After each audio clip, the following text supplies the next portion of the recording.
हेडलाईनचे प्रस्तुत करता घरकुल मसाले, दे रोजच्या जेवणाला मायेची चव घरकुल मसाले। काँग्रेस मुख्यालयात संपूर्ण वंदे मातरम गायलं गेल्यानं सोनिया गांधी नाराज असल्याच्या चर्चा।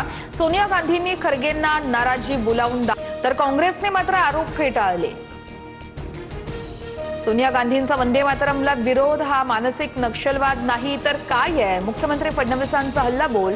तर राहुल गांधींनी भाजपला विरोध करावा, भारताला नाही, फडणवीसांचं वक्तव्य।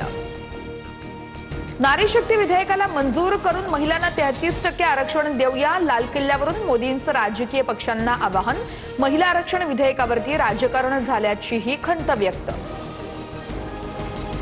नारी शक्ती विधेयक 2023लाच मंजूर झालंय, मात्र बिलाची अंमलबजावणी अद्याप का केली नाही?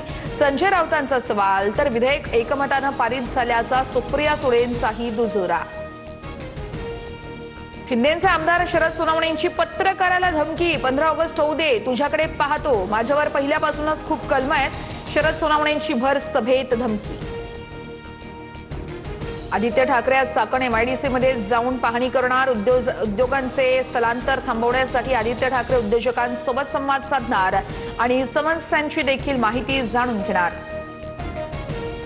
पश्चिम महाराष्ट्राच्या दौऱ्यानंतर जरांगेंची प्रकृती बिघडली, टायफॉइडची लक्षणं असल्याची डॉक्टरांची माहिती आहे। छत्रपती संभाजीनगरच्या गॅलेक्सी रुग्णालयात जरांगेंवर उपचार सुरू।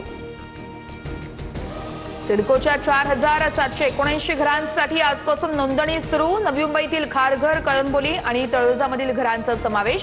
EWS अंतर्गत 23 ते 43 लाखांपर्यंत घरं मिळणार। वर्ध्याच्या हिंगणघाटमध्ये ट्रॅव्हल्स आणि दुचाकीचा अपघात, 3 अल्पवयीन मुलींचा मृत्यू। ट्रॅव्हल्सने दुचाकीला धडक दिल्यानं प्राथमिक हा संपूर्ण अपघात झाल्याची माहिती।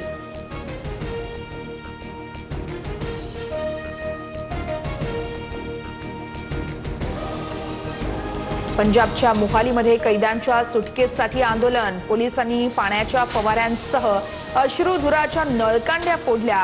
आंदोलकांना पांगवण्यासाठी पोलिसांचा मोठा बंदोबस्त तैनात।